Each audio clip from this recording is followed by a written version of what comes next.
We now come to the emergency debate. I call Sir David Davis. Thank you, Mr. Speaker. I beg to move a debate on the appointment process and circumstances leading to the dismissal of the former Ambassador of the United Kingdom to the United States, Lord Mandelson. And if I may say so, Mr. Speaker, sometimes there are exquisite coincidences that happen in this place. We have just heard the presentation of Bill on public office accountability by the immediate past Foreign Secretary, and I'll just read the House the first line of the presentation. It says, "A bill to impose a duty on public authorities and public officials to act with candour, transparency and frankness." Well, I think I might return to those issues in the course of what I have to say. Now, as I said, this is a matter of utmost concern across the House.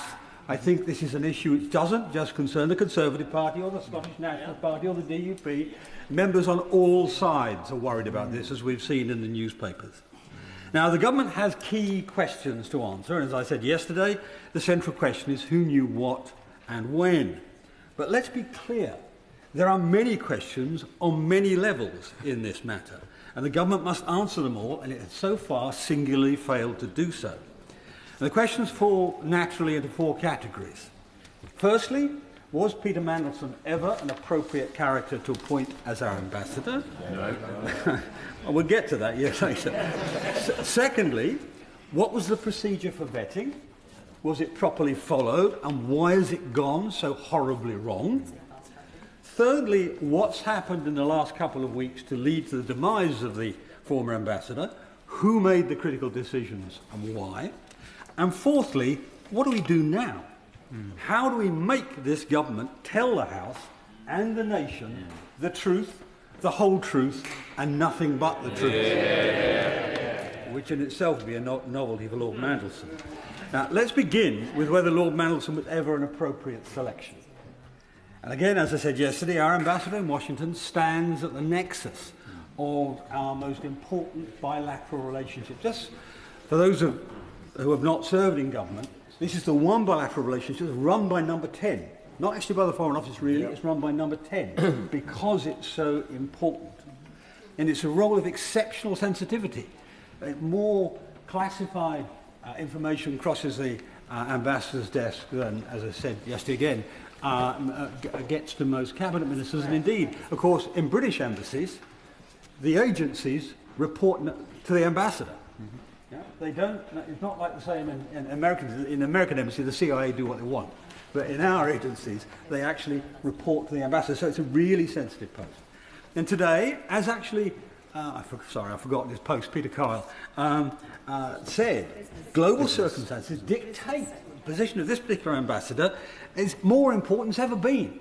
It could easily go terribly wrong, and the failure to appoint the right person has already had a serious and deleterious impact on the public interest. I give way. The Prime Minister staked his special relationship with the US President on the diplomatic skills of an ambassador who had a special relationship with the world's most notorious child sex offender. I'm sure he agrees with me that the Prime Minister's judgment and the UK's presence on the world stage has been diminished by this affair. I mean, there is no doubt she's correct, and frankly, I'm going to try not to make this ad hominem about the ministers who made decisions. I think we need to make that decision later, as it were. But she's right; it has diminished the standing of our Prime Minister, and I regret that because, although we have opposition, I want this government to succeed in the national interest of it. And actually, it's doing the opposite of that. So, the ambassador's conduct, both prior to appointment and during, must reflect the highest standards of integrity. That is fundamental, and that's true for any ambassador. I give way to First of all, can I commend the right honourable gentleman for bringing this forward. This debate unites, I believe, this House and the purpose of it.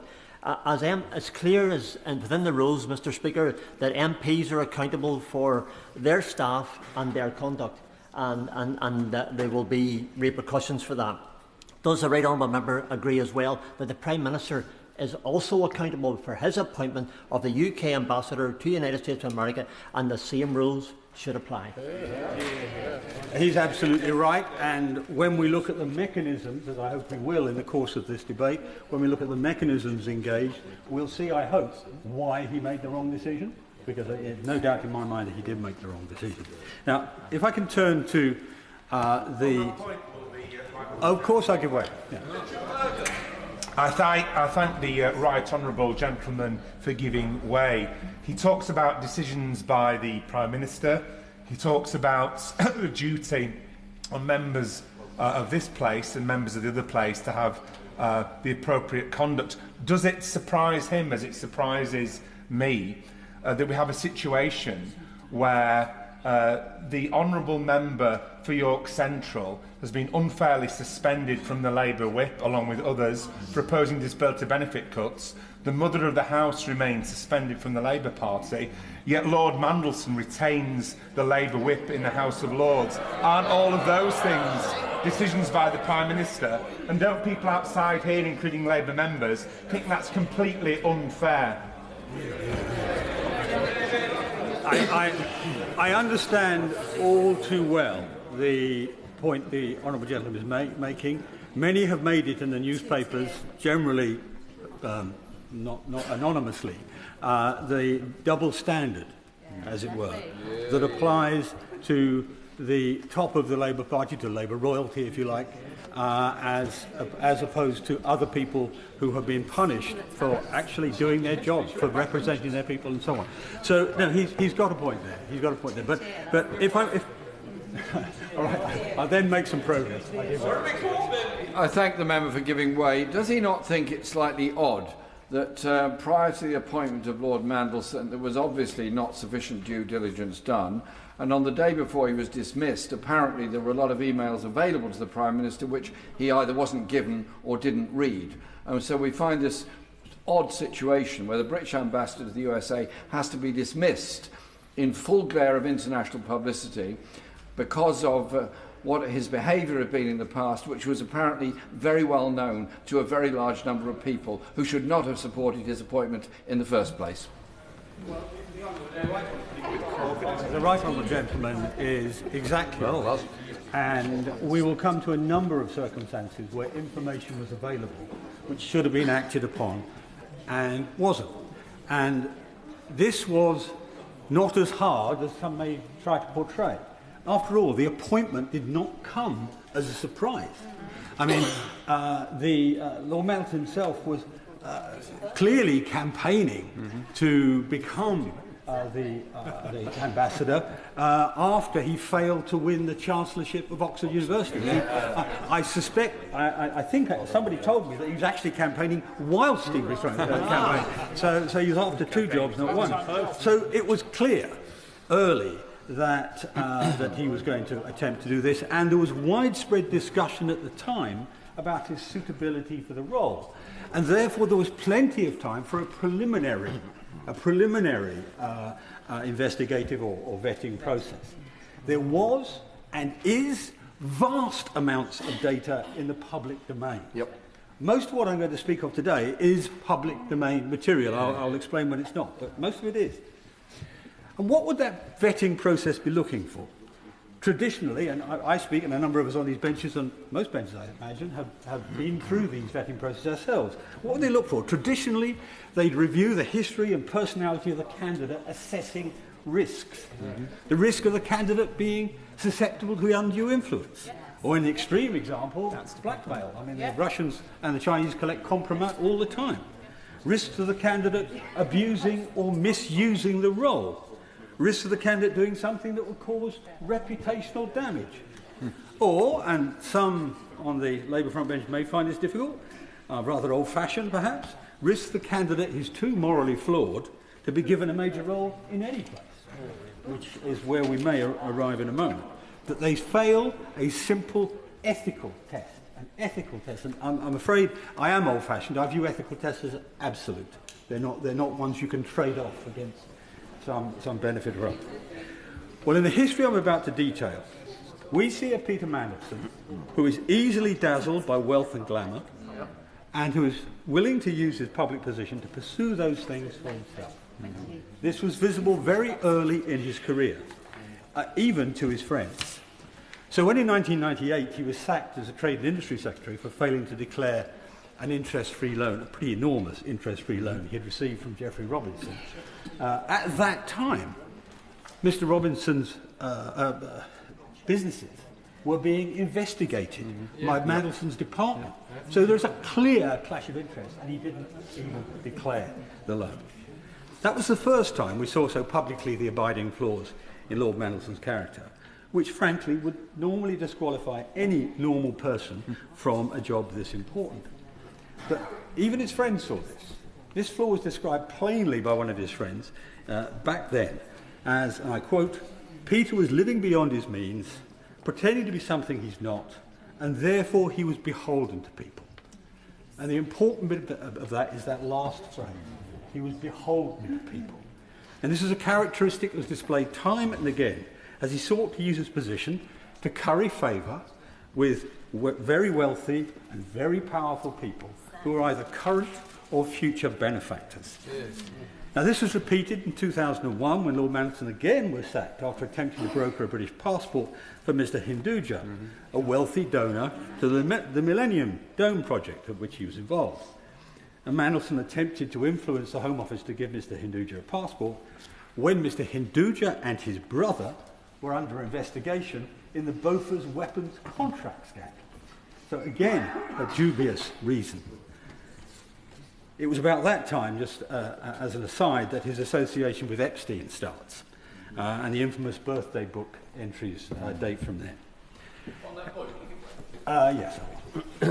I thank Max Wilkinson. I thank the right member for giving way. Does he share my concern that if the Prime Minister is to be discussing this issue with President Trump later in the week, and the Prime Minister has to have influence over President Trump for very good reasons, that if the issue of Lord Mandelson's relationship with Jeffrey Epstein comes up, because President Trump is also in that birthday book, we understand, with the very infamous poem, what's the Prime Minister going to say?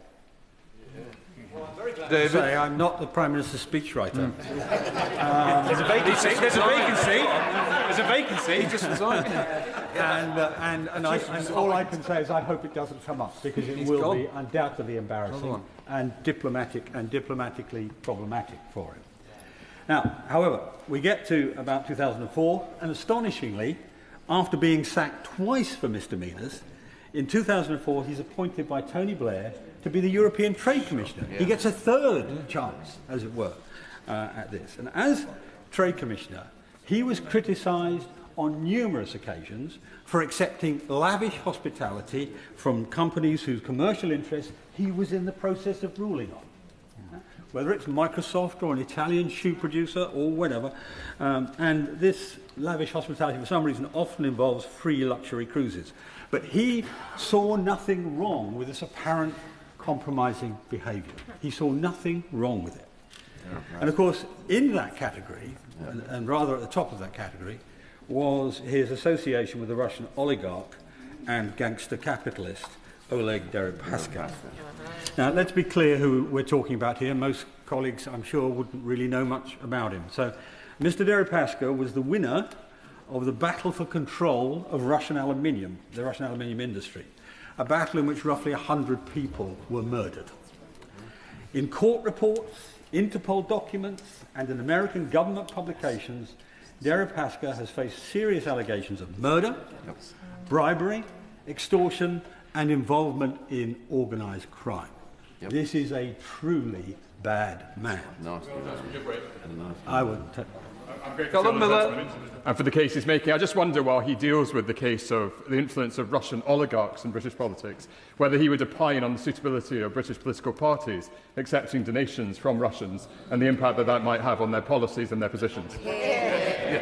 So, David, had he been here before the last election, he would have sat in his chamber, I hope, and heard me opine on all those subjects and raise laws or prospective laws to deal with those oligarchs. Laws that, sadly, this government has failed to carry through on. So that's the backdrop. And in 2006, Mr. Deripaska's visa was revoked by the Americans. So Mandelson had no excuse for not knowing about this.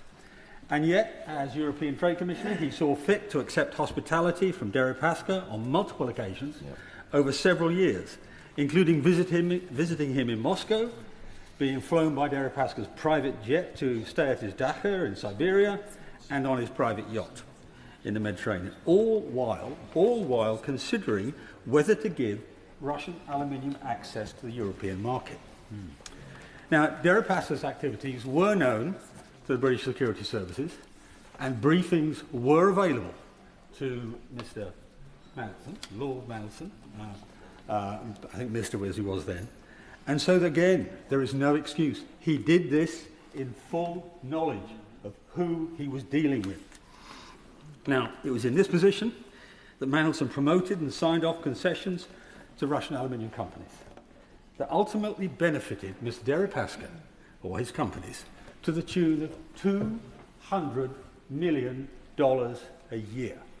$200 million a year.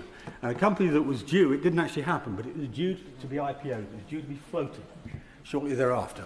A $200 million change in profits tends to mean a multi-billion dollar change in value into the pocket of Mr. Deripaska. And of course, you should all know, Deripaska's a nominee of Putin. So you can assume that a large chunk of that went to Putin as well. And it's sanctioned. Now, in 2008, Mandelson was very controversially raised by Gordon Brown to the peerage and appointed as business secretary. And his contact with Epstein did not end. As Epstein was pleading guilty to child sex offences, Mandelson emailed him. I think the world of you, and I feel hopeless and furious about what's happened. Your friends stay with you and love you. So little remorse there, shall we say, and little pity for the victims. Now, after he left office in 2010, when Labour lost that election, Lord Mandelson founded a lobbying firm, Global Counsel. Now, he controversially did not name his clients. Now, in the House of Lords have got rather slack rules on this, and so somebody can create a company and then they just declare that they get however much money from the company and don't declare who the customers really are. Now, I don't have documentary records on this, so I'm not going to name the companies we're talking about, but there are Russian companies, extremely dubious Russian companies. There are Chinese companies, and I'm looking down at my right honourable friend in front of me, the member for Chingford, who, or Epping, or whatever it is now, I've lost track of them. He would recognise a number of them because he's campaigned on a number of them. I'll leave it as loose as that. But in the context of his appointment to Washington, bear in mind this is all a judgment being made about being the ambassador in Washington, it's his close association with the organs of the Chinese state that would have raised most red flags, if the House will forgive the pun. The Interparliamentary Alliance on China presented a dossier to US senators that provoked enough concern that they passed it to the FBI. This may have been a reason, and here I am surmising, this may have been the reason for the purported concerns on whether the Trump administration would allow Mandelson's accreditation back in January. Of course I give way. Yeah. I thank you for giving way on that point and appreciate some of the points he was making. Thank you.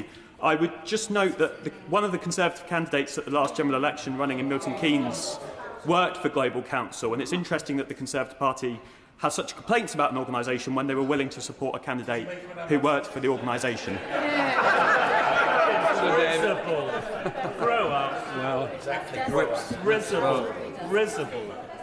Let me just. I'm going to be very gentle. Let me just say this. We're talking about a very serious issue here where the national interest is engaged. And we're talking about somebody who, in my view, has used public position to his own advantage and to the disadvantage of the state. That is not true of some candidate working in a junior role for a company. It is true for the man who created that company and who used it to promote his own interest. Now, I'll come back to the Interparliamentary Alliance to China. Because from my point of view, and this is it's personal rather than public this, but from my point of view, even more worrying were the attitudes struck by Mandelson in February 2021, when he told Chinese Premier Li Keqiang that the critics of Beijing's human rights record would be proved wrong during a lobbying meeting, of course, on behalf of his rich clients. And then, this astonishing statement was followed later that year, when Mandelson was the only Labour peer in 2021 to vote against the three-line whip against the genocide amendment, which would have meant the country had to reconsider any trade deal with a country found by the High Court to be committing genocide. Most specifically, China was in the crosshairs on this. Yeah? So frankly, it would appear that Lord Mandelson has subcontracted his conscience for money. Of course I can.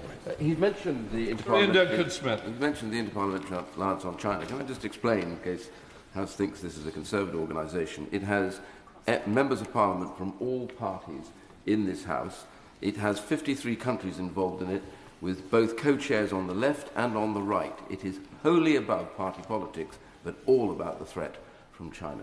Yeah. So, David, he's exactly right, and the senators that these documents were sent to are very responsible senators, and they would not frivolously pass on those documents to the FBI. You know, and the FBI would not frivolously accept them and investigate them. Now, my right honourable friend allow me? Yes, of course. I'm very Sir Julian Lewis. My right honourable friend. Does he recall that on 21st of November last, the Prime Minister was challenged to rule out appointing Lord Mandelson as ambassador to the United States on the grounds that he had said that Ukraine would have to give up all the land that Russia had occupied and that it must give up any hope of ever joining NATO in return for some unspecified security guarantees. The Prime Minister said he would not be tempted to comment on that possibility of him being appointed ambassador, and as he said it, he had a very noticeable little smirk on his face. Does my right honourable friend agree that the Prime Minister isn't smirking about this matter anymore? I'll say to my right honourable friend that the Prime Minister gave what was clearly, what can I say, a lawyer's answer to that question, which is, as we all know, is not a proper answer at all. Now, Number 10 was well aware that Mandelson had continued his relationship with Epstein after he was convicted as a paedophile. How the Prime Minister could possibly have thought it was wise to appoint a man who was on record consorting with alleged murderers and convicted paedophiles for a position of privilege and power, to me, is utterly unfathomable. It's long...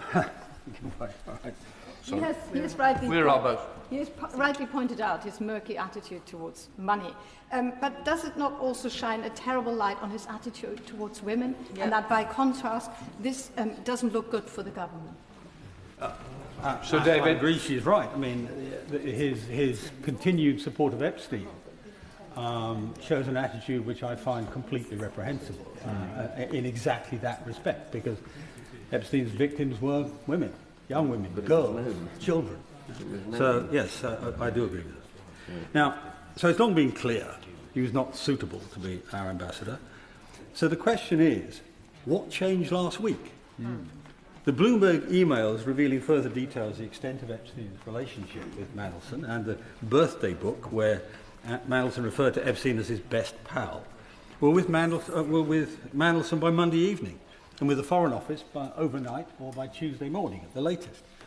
The Prime Minister is said to have known of the investigation by Tuesday afternoon, but not of the content of the emails. Why, when our most important diplomat, in our most important international relationship, is under question, under investigation, would the Prime Minister not want to know the details of the investigation immediately? Yeah. We understand the Prime Minister's Chief of Staff, Morgan McSweeney, was talking to Mandelson all day on Tuesday. So what was Mandelson saying to McSweeney? And what was this? And was this passed to the Prime Minister? One of the things I would ask the Minister later on is, can he give the House an undertaking we can have a record of that conversation? Because I think we need to know that. Mandelson gave a media interview on Wednesday morning, hours before PMQs, admitting that more embarrassing revelations would come out. More embarrassing revelations. Mandelson's past scandals, his links to Epstein, were crystal clear. by the time the Prime Minister rose to speak in PMQs on last Wednesday. Would he give way on that point? I don't. Yeah. I'm grateful for the member giving way. And is he aware of James Matthews, who's the Sky News reporter, who on the 27th of May even cornered Mr Mandelson to ask him specifically about staying in a flat? Yep. Mandelson did not deny it. He simply said, I regret having any connection with him. These are the kind of questions that should have been asked and were being asked by the member for Melton and many others in this House back in May of this year about the suitability of the ambassador. Does he agree that the Prime Minister should have looked into this further at that point? Yeah, exactly. So David, in fact, earlier than that point, and I'll come back to that when I talk very briefly about the vetting process. You know, but what precisely did the Prime Minister learn from reading the Bloomberg emails that were not already known about Lord Mandelson from public information and vetting done before the appointment? Each day that goes by, we not only see more shocking revelations about Mandelson's misconduct, his links to Jeffrey Epstein and the failures of both the vetting process and the political judgment of those at the top of government. And I will say to the honourable member who intervened on me earlier, not just the political judgment, but their moral standards and the equity of the way they apply those moral standards across the board. Which brings us to the question, what happened to the vetting process? Yep. Most of what I have described was in the public domain. It doesn't take James Bond. Google could do this. That which was not in the public domain was in the official records or known to the intelligence agencies. In other words, all available to the government. And there was, we know, the Propriety and Ethics two-page briefing, which should have flagged concerns, but which merely triggered an unpenetrating email inquiry. That goes straight to the point my honourable friend just raised, which is, where were the questions? And you don't just send a 3-line email and forget about it. You pursue the question. You cross-question the person who's under suspicion. I will give way. I'm grateful for my right honourable friend giving way. He will know the Intelligence and Security Committee of this Parliament. Its members are subject to extreme deep vetting, but there's also a double check, and that is this Parliament has to give agreement for the appointments to that committee once nominated by the Prime Minister. Does not the Mandelson case strengthen the argument for pre-confirmation hearings by the relevant parliamentary committees of this House in order that candidates can be cross-questioned? At the moment, there are only around 1,000 regulated public appointments that the Cabinet Office advises on for this House ahead of it being appointed. None of them include a Foreign or Commonwealth Development Office appointment. Is it not now time to have that change, whether they are political appointments or senior civil servants? Well, I think he makes a very good point. I certainly think that would be the right way to go for political appointments. I think it would probably be the right way to go for the top dozen of the embassies. I wouldn't be worrying about all of them, without being rude to. I won't pick a country, but because that would just be meaningless. But the top dozen, I think, is well worthwhile doing. But I give way. I thank the honourable member for giving way. He mentioned before the Propriety and Ethics team within the Cabinet Office produced a report that was presumably handed to the Prime Minister and was certainly done so prior to the announcement. I wonder if he agrees with me that the Minister must tell us whether or not the Prime Minister read that report, whether it contained anything that Parliament should have been aware of before he made that appointment. Well, he makes a good point. So I'll turn to it in a moment, but he's right, and I will reiterate the point. Because in addition to what my honourable friend said, there should have been a fully developed vetting process, and it appears not to have happened. Normally speaking, there's a vetting unit in the Foreign Office, there's a vetting unit in the Cabinet Office. One of them should have been engaged on this. And there have been claims that the developed vetting happens after the appointment. No, it doesn't. For existing ambassadors who are on a 5-year vetting cycle, sure. For ambassadors or officers who are being read into a new class of material, sure. But for this, an outsider coming into the most sensitive job in government, Certainly not. Well, my right honourable friend give way. I'm being frowned at by the Speaker for taking so much time. I'll give way the last time. Thank you. My right honourable friend is very generous. At the weekend, the Business Secretary appeared to say the government believed it was worth the risk at appointing Lord Mandelson from the outset. As I hear that, what the Business Secretary was saying, that it was worth the risk of the positive qualities that Lord Mandelson had, as they see it, worth the risk that he might be more involved with a convicted paedophile than they thought from the outset. If that's the risk the government were judging him by, isn't that shameful? I've already said that my view is ethical risks, ethical standards are absolute, so they should not be a trade-off.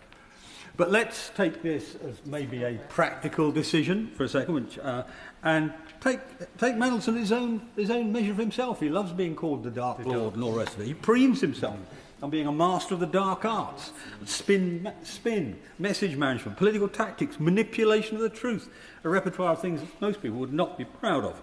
Now, if the government thinks that these actually make up for, in some way, in a skill, make up for his sins, well, no. I mean, firstly, he's not as good as being cracked up to be, frankly, and he's being measured, remember this, against Karen Pierce, the officer in place, probably the best ambassador, certainly the most revered. And after her, Tim Barrow, who was our ambassador to the European Union during Brexit, and was the NSA, was the National Security Advisor, knows all these things to the tips of his fingers. That better than them? Oh, pull the other one. Right. So, I'm coming to the end, Mr. Speaker, before you frown anymore. Number 10 claims Mandelson was economical with the truth. Mandelson claims he told the whole truth. Both statements cannot be true. So the questions I pose to the Minister are, will the government rule out Mandelson being brought back into government? Number 10 refused to rule him out, giving him another job earlier this week, or last week. If Mandelson withheld information during the vetting process, is he going to lose the Labour whip? I'm looking at Mr Bergen when I say that. Is he going to have to resign from the House of Lords? Will Lord Mandelson be receiving compensation, as some reports from the media suggest he'll be paid £100,000 of taxpayers' money? What? Yeah. Will the Prime Minister, his Chief of Staff, his Cabinet Secretary and the Permanent Secretary of the Foreign Office appear before the select committees of the House to give evidence? And will the Minister provide the House with the documents required to answer our questions as to who knew what and when? That is the Propriety and Ethics Team report, the Development Vetting report, if it exists. And I say this to the Minister. There are many quotes in the newspapers from his own party about their horror regarding his decisions and processes. No, and I really am coming to an end. I may quote just one of them. This is a long-standing senior Labour member, but he's anonymous. I care that this culture of turning a blind eye to the horrendous behaviour is endemic at the top of society. And I agree with him. So when individuals with these associations are ushered back to the heart of government, are we right to ask what standards now govern appointments to public life? Impunity is not a right. Impropriety is not a technicality. And survivors of crime should not have to do the heavy lifting of holding the powerful to account. Now, I mentioned at the beginning, Mr. Speaker, a bill is being put to the House later today, well, it's been put to the House already, imposing a duty of candor on public authorities and officials. My last and single question to the Minister is, will his government now live up to the words in that bill? Yeah.